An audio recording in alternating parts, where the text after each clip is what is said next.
श्री विष्णु पुराण चतुर्थ अंश का 5वां अध्याय। निमि चरित्र और निमि वंश का वर्णन। श्री पराशर जी बोले, इक्ष्वाकु का जो निमि नामक पुत्र था, उसने 1 सहस्त्र वर्ष में समाप्त होने वाले यज्ञ का आरंभ किया। उस यज्ञ में उसने वशिष्ठ जी को होता वर्ण किया। वशिष्ठ जी ने उससे कहा कि 500 वर्ष यज्ञ के लिए इंद्र ने मुझे पहले ही वर्ण कर लिया है, अतः इतने समय तुम ठहर जाओ। वहां से आने पर मैं तुम्हारा भी ऋत्विक हो जाऊंगा। उनके ऐसा कहने पर राजा ने उन्हें कुछ भी उत्तर नहीं दिया। वशिष्ठ जी ने यह समझकर कि राजा ने उनका कथन स्वीकार कर लिया है, इंद्र का यज्ञ आरंभ कर दिया। किंतु राजा निमि भी उसी समय गौतमादि अन्य होताओं को अपना यज्ञ करने के लिए बुलाए। देवराज इंद्र का यज्ञ समाप्त होते ही मुझे निमि का यज्ञ कराना है, इस विचार से वशिष्ठ जी भी तुरंत ही आ गए। उस यज्ञ में अपना होता का कर्म गौतम को करते देख उन्होंने सोते हुए राजा निमि को यह श्राप दिया कि इसने मेरी अवज्ञा करके संपूर्ण कर्म का भार गौतम को सौंपा है, इसलिए यह देहहीन हो जाएगा। सोकर उठने पर राजा निमि ने भी कहा, इष्ट दुष्ट गुरु ने मुझ में बिना बातचीत किए अज्ञानतापूर्वक मुझ सोए हुए को श्राप दिया है, इसलिए इसका देह भी नष्ट हो जाएगा। इस प्रकार शाप देकर राजा ने अपना शरीर छोड़ दिया।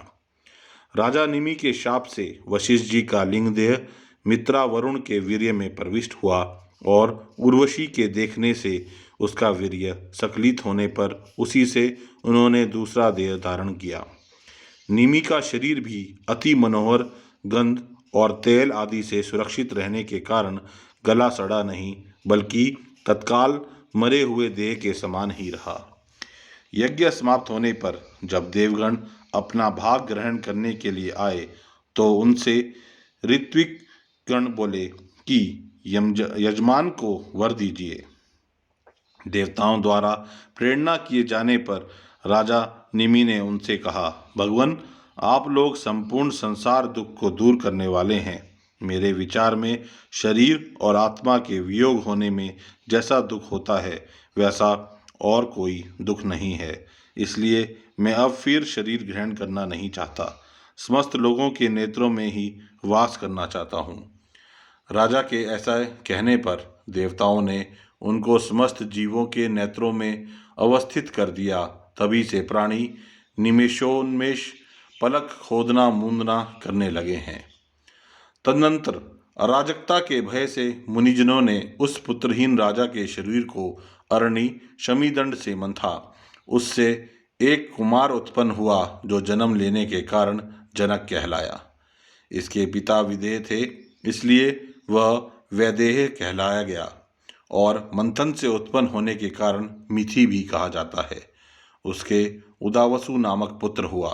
उदावसु के नंदीवर्धन, नंदीवर्धन के सुकेतु, सुकेतु के देवरात, देवरात के बुहदुकत, बुहदुकत के महावीर्य, महावीर्य के सुधृति, सुधृति के धृष्टकेतु, धृष्टकेतु के हर्यशव, हर्यशव के मनु, मनु के प्रतीक, प्रतीक के कृतरथ, कृतरथ के देवमीड, देवमीड के विबुध, विबुध के महाधृति, महाधृति के कृतरात, कृतरात के महारोमा, महारोमा के स्वर्णरोमा, स्वर्णरोमा के हस्वरोमा और हस्वरोमा के सिरध्वज नामक पुत्र हुआ।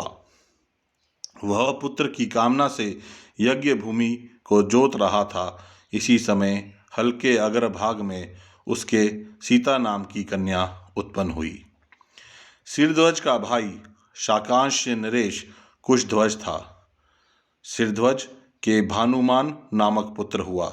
भानुमान के शतधुमन, शुतधमन के शुचि, शुचि के उर्जनामा, उर्जनामा के शतध्वज, शतध्वज के कीर्ति, कीर्ति के अंजन, अंजन के कुरुजीत, कुरुजीत के अरिष्टनेमि, अरिष्टनेमि के श्रुत्रायु, श्रुत्रायु के सुपार्श्व, सुपार्श्व के सृंजय, सृंजय के क्षेमावी, क्षेमावी के अनेना, अनेना के भौमरथ, भौमरथ के सत्यरथ, सत्यरथ के उपगु, उपगु के उपगुप्त, उपगुप्त के स्वागत, स्वागत के स्वानंद, स्वानंद के सुरवचा, सुरवचा के सुपार्श्व, सुपार्श्व के सुभाष, सुभाष के सुश्रुत, सुश्रुत के जय, जय के विजय, विजय के रित, रित के सुनय,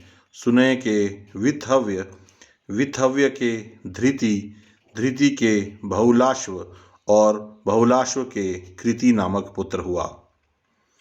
कृति में ही इस जनक वंश की समाप्ति हो जाती है। ये ही मैथिल भूपालगण हैं।